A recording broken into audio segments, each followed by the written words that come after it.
Hello everyone, जैसा कि आप सभी देख सकते हैं क्लास 10 साइंस का हमारा पहला टॉपिक है chemical reactions and equation chapter first, जो कि एनसीईआरटी का चैप्टर फर्स्ट है।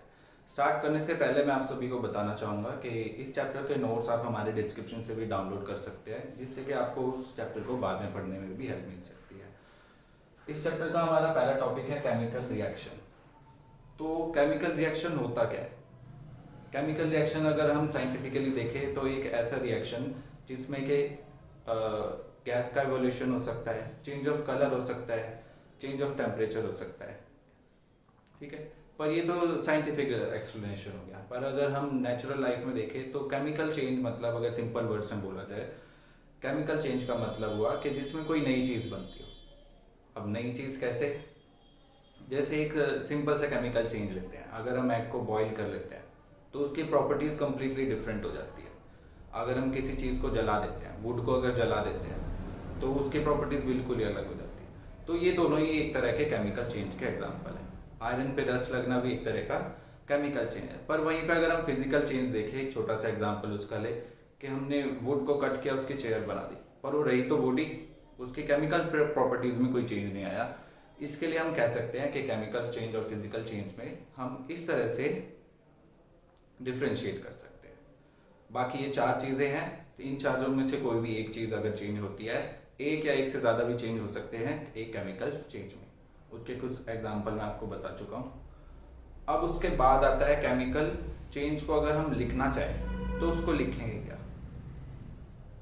अगर हम टेक्स्ट बुक में लिखना चाहें तो एक बड़ा बड़ा हम लिख सकते हैं, हाइड्रोजन प्लस ऑक्सीजन हमें देता है वाटर बना के। तो ये एक बड़ी डेफिनेशन हो जाएगी इसके लिए। तो इसके लिए हमने बनाई केमिकल इक्वेशन। केमिकल इक्वेशन क्या करती है? वो हमारे रिएक्शन को एक छोटे से लाइन में ला देती है, जिससे कि हम उसको इजीली लिख सकते हैं। जैसे कि एग्जांपल के लिए हम लेते हैं carbon plus oxygen gives carbon dioxide. अब इतनी बड़ी लाइन को हमने 4 वर्ड्स में लिख दिया है, carbon plus oxygen gives carbon dioxide. तो इस तरह से हम एक केमिकल इक्वेशन को लिख सकते हैं। अब केमिकल इक्वेशन को लिखने के बाद हमारा नेक्स्ट स्टेप आता है कि उस इक्वेशन को हम बैलेंस करके लिखें। अब बैलेंस का क्या मतलब होता है? नेचर में हर चीज बैलेंस्ड होती है। जैसा कि आप सभी आजकल देख भी रहे होंगे कि नेचर खुद ब खुद हमारे अर्थ को बैलेंस करती जा रही है। तो नेचर ऐसे ही केमिकली, फिजिकली हर तरह से चीजों को बैलेंस रखना चाहती है। तो इसी में अगर हम देखें, एक एग्जांपल के लिए, इजी सा एग्जांपल अगर हम ले, hydrogen plus oxygen gives water which is H2O। अब हाइड्रोजन ऑक्सीजन मिलके हमको वाटर दे रहे हैं, पर अगर इसमें हम देखें तो यहाँ हमारे पास हाइड्रोजन के 2 एटम है, ऑक्सीजन के भी 2 एटम है, पर इस साइड हमारे पास हाइड्रोजन के 2 पर ऑक्सीजन का एक ही एटम है। इसी से के साथ आता है हमारा नेक्स्ट कॉन्सेप्ट, जो कि है balance chemical equation. Balance chemical equation में हम देखते हैं या करते हैं कि किसी इक्वेशन को हम कैसे बैलेंस वे में लिख सकते हैं। अब उसको चलो देर ना करते उसके पे ऊपर चलते हैं। अगर हम इसमें लिखें, ये है हमारी रिएक्टेंट साइड और ये है हमारा प्रोडक्ट। तो प्रोडक्ट और रिएक्टेंट हमारे पास बैलेंस होने चाहिए। जैसा कि हमने 9th क्लास में पढ़ा था कि प्रोडक्ट और रिएक्टेंट का मास हमेशा हमारे पास इक्वल होना चाहिए। तो इसी को बैलेंस करते हैं इजीली। पहले काउंट करके इनको लिख लेते हैं, हाइड्रोजन के एटम, ऑक्सीजन के एटम। रिएक्टेंट साइड हम देख सकते हैं, हाइड्रोजन है 2, ऑक्सीजन है 2। प्रोडक्ट साइड भी हाइड्रोजन 2 है और ऑक्सीजन है 1। एक मैथ्स में हम रूल पढ़ते हैं मल्टीप्लिकेशन का, तो इसको हम मल्टीप्लाई कर सकते हैं। अब 2 को 1 को 2 बनाने के लिए हम क्या करेंगे, इसको 2 से मल्टीप्लाई कर देते हैं। तो ये बन जाएगा hydrogen plus oxygen gives 2H2। फिर से अगर हम टैली करें तो हाइड्रोजन ऑक्सीजन, इधर 2, ऑक्सीजन भी 2, इस तरफ 4 और ऑक्सीजन 2।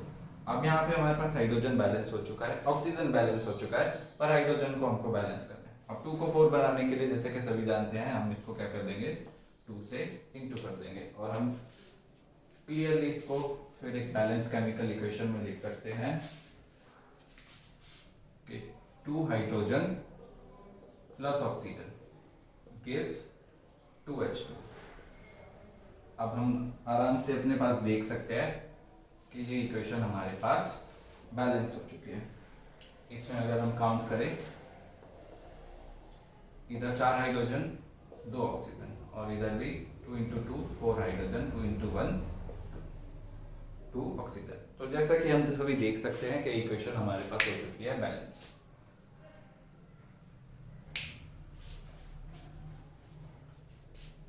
इसके बाद हम इससे थोड़ी सी टिपिकल इक्वेशन ट्राई करके देखते हैं कि उसको कैसे बैलेंस कर सकते हैं। अगर हम रिएक्ट कराएं आयरन को वाटर के साथ तो बनता है Fe3O4 और उसके साथ हाइड्रोजन गैस रिलीज होती है। फिर से अगर हम इनको देखें प्रोडक्ट और रिएक्टेंट को काउंट करके,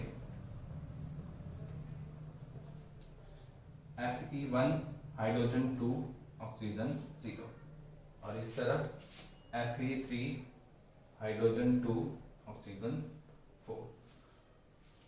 अब इसमें हमको एक स्टेप फॉलो करना है कि सबसे पहले हमें बैलेंस करना होता है ऑक्सीजन, फिर हाइड्रोजन, फिर मेटल और फिर उसके बाद नॉन मेटल।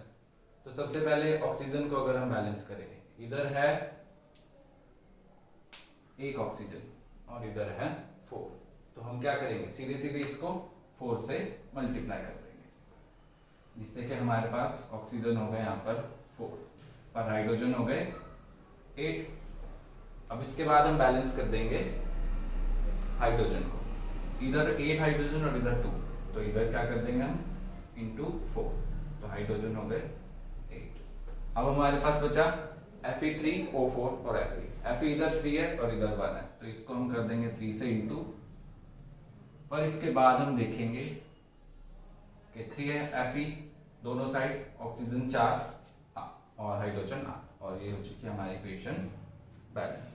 तो ये एक टिपिकल इक्वेशन थी, इसको आप इजीली कर सकते हैं, ये इंपॉर्टेंट टॉपिक है। अब हम बैलेंस केमिकल इक्वेशन और केमिकल इक्वेशन तो पढ़ चुके हैं। अब रिएक्शंस के बारे में पढ़ते हैं कि रिएक्शन होते कैसे हैं और किस किस तरह के रिएक्शन हैं। कुछ तरह के रिएक्शंस हैं हमारे पास, जिसमें कि सबसे पहला रिएक्शन है कॉम्बिनेशन रिएक्शन।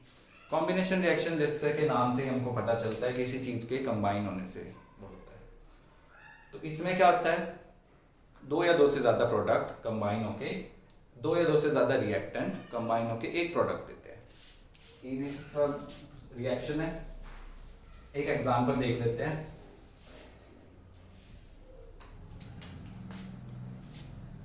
C+O2 कंबाइन होके बना देते हैं CO2। Easy example for combination reaction.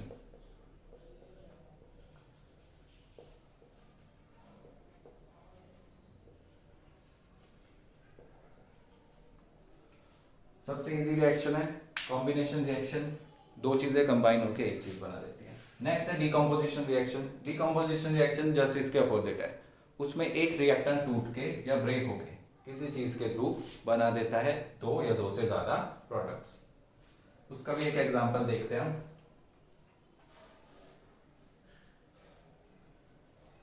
H2, इससे अगर हम इलेक्ट्रिसिटी पास करते हैं तो ये डिवाइड हो जाता है H2+O2। इसको बैलेंस हमने किया हुआ था उस तरह से। ये हो गया डीकंपोजिशन रिएक्शन।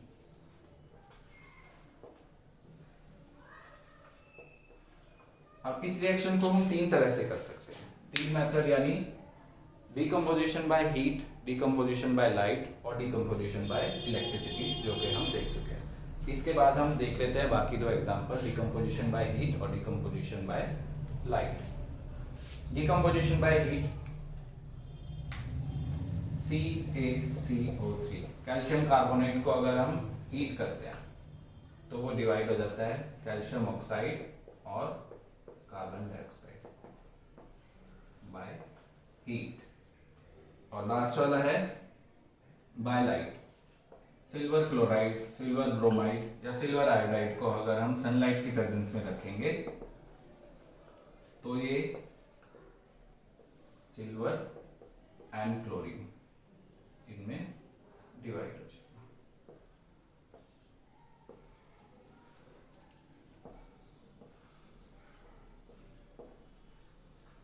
तो ये एक इंपॉर्टेंट टॉपिक हमने किया, decomposition by heat, light and electricity. इसी के साथ इसके दो सब पार्ट भी है जो कि बहुत इंपॉर्टेंट है बोर्ड पॉइंट ऑफ व्यू से भी। एक है एक्सोथर्मिक रिएक्शन और दूसरा है एंडोथर्मिक रिएक्शन। एक्सोथर्मिक और एंडोथर्मिक रिएक्शन को समझना बहुत इजी है। इसके लिए एक हम ट्रिक लगा सकते हैं छोटी सी। एक्सो मतलब बाहर यानी एग्जिट, ऐसा रिएक्शन जिसमें हीट रिलीज होगी उसको हम एक्सोथर्मिक रिएक्शन बोलेंगे। और एंडोथर्मिक जस्ट इसका अपोजिट है जिसमें हीट गेन करेंगे। इनको हम कंपेयर कर लेते हैं। एक्सोथर्मिक रिएक्शन, इसमें हीट एब्जॉर्ब होगी। तो एक एग्जांपल हम पहले भी देख चुके हैं हीट एब्जॉर्ब होने का, सॉरी हीट रिलीज होगी। इस रिएक्शन में हीट रिलीज होगी। इसका एग्जांपल हम देख लेते हैं। कोई भी चीज अगर हम जलाते हैं तो क्या होता है, हीट रिलीज होती है। तो इसका भी सिंपल सा एग्जांपल हम ले लेते हैं, C+O2 gives CO2। इस रिएक्शन में हीट रिलीज होती है। और एंडोथर्मिक इसका जस्ट अपोजिट है जिसमें के हीट गेन होती है।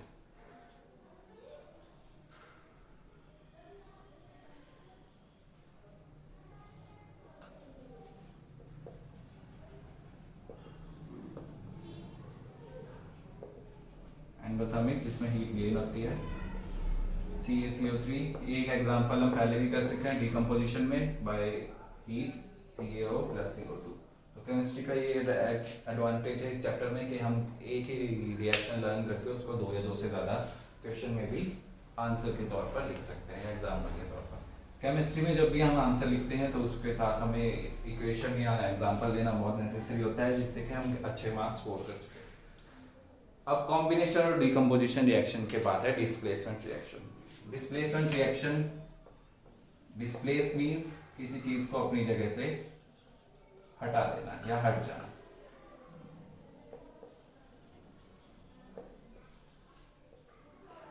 जैसा कि हम अपनी क्लासेस में भी देखते हैं, कुछ शरीफ बच्चे होते हैं और कुछ दबंग बच्चे होते हैं।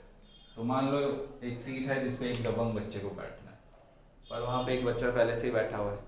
तो दबंग बच्चा क्या करेगा, वो वहां पर आएगा और उस सीट पे से छोटे बच्चे को हटा के कहेगा कि तू साइड में हो जा और ये जगह आपसे मेरी है। इस रिएक्शन में भी दादागिरी चलती है हमारी। तो ये रिएक्शन अगर हम देखें तो इसमें भी क्या होगा, जो हायर रिएक्टिव एलिमेंट है वो लो रिएक्टिव एलिमेंट को हटाकर अपना सॉल्ट बना लेता है। जैसे कि एग्जांपल के तौर पर हम देखते हैं CuSO4 + F। Copper sulphate solution में अगर हम आयरन की नील को डिप कर देते हैं तो क्या होता है, तो ferrous sulphate, iron being more reactive than copper, उसको वो अपने सॉल्ट से डिस्प्लेस कर देता है और अपना सॉल्ट बना लेता है। ठीक है, ये एग्जांपल जो है बोर्ड पॉइंट ऑफ व्यू से भी इंपॉर्टेंट है। इसको हम कई बार इक्वेशन फॉर्म में भी पूछ लेते हैं कि अगर ब्लू कलर के कॉपर सल्फेट सॉल्यूशन में हम आयरन नेल डिप करेंगे तो क्या होगा। तो उसके बाद क्या होता है, जो ग्रेइश कलर की आयरन नेल होती है उसके ऊपर गोल्डन कलर की कॉपर की लेयरिंग आ जाती है और जो सॉल्यूशन होता है वो फेरस सल्फेट का यानी ग्रीनिश कलर का सॉल्यूशन बन जाता है। डिस्प्लेसमेंट का ही बड़ा भाई है double displacement reaction. Double displacement reaction जैसे सीट का एग्जांपल दिया था मैंने, एक की सीट से हटा के उसको भेज दिया, तो डबल डिस्प्लेसमेंट में क्या होगा, सीट्स एक्सचेंज हो जाएंगी, उसको हटा के अपनी सीट पे तो उसकी सीट पे हटा के खुद बैठ जाएगा।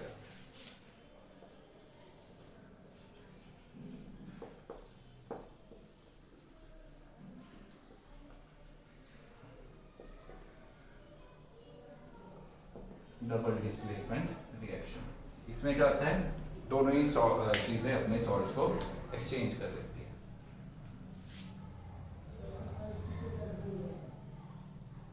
जैसे एग्जांपल के लिए बेरियम क्लोराइड और Na2SO4। अगर इनके बीच में डबल डिस्प्लेसमेंट रिएक्शन होता है तो क्या होता है, BaSO4 प्लस NaCl। जैसे कि देख सकते हैं इक्वेशन बैलेंस नहीं है, इधर एक भी है इधर एक है, SO4 पर क्लोरीन 2 NaCl, तो इधर सिंपल सा हम एक 2 लगा देंगे तो इक्वेशन हो जाएगी बैलेंस। इसी के साथ हमारे रिएक्शंस खत्म होते हैं। इसके बाद 2 रिएक्शंस हमारे पास आएंगे, या एक रिएक्शन जिसको हम बोलते हैं रिडॉक्स रिएक्शन। रिडॉक्स 2 तरह के रिएक्शन से मिलकर बना है, रिडक्शन और ऑक्सीडेशन। रिडक्शन का मतलब हुआ किसी चीज को रिड्यूस कर देना, मेनली ऑक्सीजन को, और ऑक्सीडेशन जैसे नाम उसका सजेस्ट करता है कि किसी भी रिएक्शन में जब ऑक्सीजन हम ऐड कर देंगे तो उसको हम बोलेंगे oxidation reaction, addition of oxygen और रिमूवल ऑफ हाइड्रोजन। और for reduction removal of oxygen और एडिशन ऑफ हाइड्रोजन को हम रिडॉक्स रिएक्शन में कंसीडर करें। अगर इसका एग्जांपल हम देखना चाहें तो इस रिएक्शन में जैसे कि मैंने बताया कि ऑक्सीजन ऐड और या फिर ऑक्सीडेशन और रिडक्शन दोनों रिएक्शन ही साथ में टेक प्लेस करते हैं। इसके एग्जांपल के लिए COO plus H2 give Cu plus H2। इसमें रिएक्शन में हम देख सकते हैं CuO से ऑक्सीजन रिमूव हो रही है, तो इससे ऑक्सीजन अगर रिमूव हो गई तो ये हो गया रिडक्शन। हाइड्रोजन इस साइड ऐड हो रही है, सॉरी ऑक्सीजन ऐड हो रही है तो इसमें हाइड्रोजन में, तो इसको हम बोल सकते हैं ऑक्सीडेशन रिएक्शन, और combine they form a redox reaction. अब इस रिएक्शन में हमारे पास क्वेश्चन पूछा जाता है कि सब्सटेंस ऑक्सीडाइज्ड और सब्सटेंस रिड्यूस, या फिर रिडक्शन की सब्सटेंस में हुआ या ऑक्सीडेशन किस में हुआ। उसके लिए एक ट्रिक बता देता हूं मैं कि सबसे पहले इस तरफ से हमारा आंसर कभी नहीं होता है, आंसर हमारा इधर से ही हो सकता है, मतलब सिर्फ CuO और H2 ही हमारे आंसर हो सकते हैं। ये हमारे आंसर नहीं है, आंसर है हमारा इधर। सब्सटेंस ऑक्सीडाइज, किसको ऑक्सीजन मिल रही थी, हाइड्रोजन को ऑक्सीजन मिली, तो सब्सटेंस ऑक्सीडाइज्ड है हमारे पास हाइड्रोजन। और सब्सटेंस रिड्यूस, रिड्यूस कौन होगा, जिसके पास ऑक्सीजन है, तो इसके पास ऑक्सीजन है तो ये रिड्यूस हो सकता है, तो सब्सटेंस रिड्यूस्ड हो गया CuO। इसको दूसरी तरह से पूछ सकते हैं रिड्यूसिंग एजेंट और ऑक्सीडाइजिंग एजेंट। ऑक्सीडाइजिंग एजेंट भी थोड़ा फ्लिप होता है इसमें, ऑक्सीडाइजिंग एजेंट जो ऑक्सीजन प्रोवाइड कर सकता है,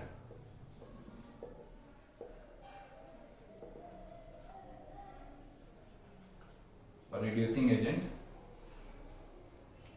जो ऑक्सीजन को रिमूव करता है।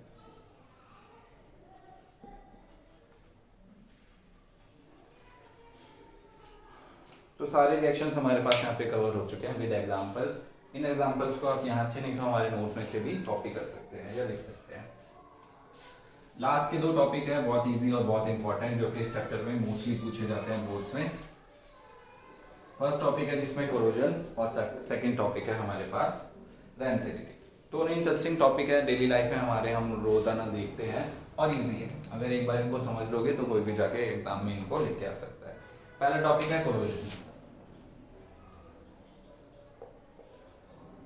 कोरोजन में क्या होता है, जैसे हमारा कोई सब्सटेंस है, उसकी अपर लेयर किसी कारण से, एसिड से, मॉइस्चर से या ऐसे किसी एजेंट के कारण अगर खराब हो जाए तो उसको हम कोरोजन बोलते हैं।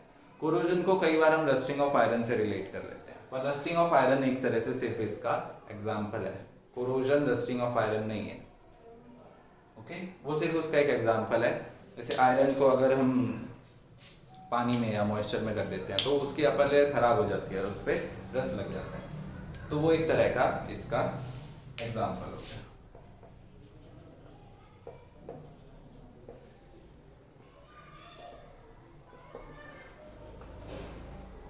इसकी इक्वेशन हम पहले कर भी चुके हैं, जो कि हमने बैलेंसिंग में की थी कि नेक्स्ट है रेंसिडिटी, जो कि लास्ट टॉपिक है इस चैप्टर का। रेंसिडिटी बहुत कॉमन है हमारी लाइफ में, डेली लाइफ में हम लोग सभी इसको देखते हैं और हमको पता भी है कि इससे बचा कैसे जाता है। सिर्फ ये इसका साइंटिफिक टर्म है जो कि आज हम पढ़ने वाले हैं या यूज करने वाले हैं।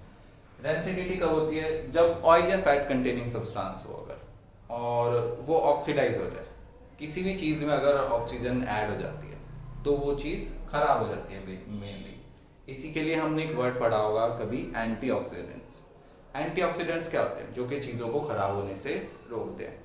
जैसे इसका एक एग्जांपल चैप्टर से थोड़ा रिलेटेड नहीं है पर फिर भी मैं बता देता हूँ। जैसे गंगा को हम एक होली रिवर मानते हैं, उसमें गॉडली पावर्स मानते हैं, पर वो पावर्स क्या है? जैसे हमने देखा भी होगा कि गंगा का पानी कभी खराब नहीं होता है, तो उसके पीछे भी एक रीज़न है। ऐसा रीज़न है कि वो ऐसे प्लांट से, ऐसी जगहों से आती है जिसके कारण बाकी नदियों के कंपैरिजन में गंगा के पानी में एंटीऑक्सीडेंट्स बहुत ज़्यादा अमाउंट में है। तो वो उन्हीं एंटीऑक्सीडेंट्स की वजह से गंगा के पानी को अगर हम रखते हैं काफ़ी दिन तो भी वो ख़राब नहीं होते हैं। इसके बजाय अगर हम अपने टैप वाटर या फिल्टर के वाटर को भी अगर कुछ दिन रखें तो वो कुछ दिन में ही स्लाइमी या चिपचिपा टाइप हो जाता है। तो ये एंटीऑक्सीडेंट्स के कारण ही। डेली लाइफ में भी हम इस चीज़ का बहुत यूज़ करते हैं। जैसे कि अगर हमारा खाना हो, खाने को हम स्टोर करने के लिए क्या करते हैं? उसको रेफ्रिजरेटर में रख देते हैं। तो रेंसिडिटी से बचने का पहला तरीका ये हो गया। चिप्स के पैकेट जिसमें आप लोग बोलते हो कि हमें बहुत सारी हवा दी जाती है, हमको तो लूटा जाता है। एक्चुअली में वो हवा नहीं, वो नाइट्रोजन होती है। चिप्स के पैकेट को नाइट्रोजन से फ्लश किया जाता है या फिल किया जाता है। उसका कारण कि वो नाइट्रोजन उसको रेंसिडिटी से बचाती है। अगर वहाँ पर वो गैस नहीं होगी तो क्या होगा? तो हमारे चिप्स थोड़े टाइम में सील जाते हैं या ख़राब हो जाते हैं। जैसा कि हमने देखा भी हो कि अगर पैकेट को हम थोड़ी देर खोल के रख देते हैं तो वो ख़राब हो जाता है। तो रेंसिडिटी काफ़ी बार हम देखते भी हैं कि अगर लंच सैटरडे या संडे है, बाई चांस फ्राइडे को हमारा लंच बैग में रखा रह गया तो उसको मंडे को अगर हम खोल के देखें या संडे की शाम को खोल के देखें तो उसमें से बहुत अच्छी सी खुशबू आ रही होती है। अच्छी सी नहीं, एक अनप्लीजेंट सी स्मेल आ रही होती है जिसको हम पंजेंट स्मेल बोलते हैं। वो किसके कारण? रेंसिडिटी के कारण ही होती है। तो इसी के साथ चैप्टर हमारा फिनिश करते हैं। एक बार फिर से बता देता हूँ कि इसके नोट्स हमारे डिस्क्रिप्शन में भी हैं जिनसे आप उसको डाउनलोड कर सकते हैं वीडियो देखने के लिए। Thank you.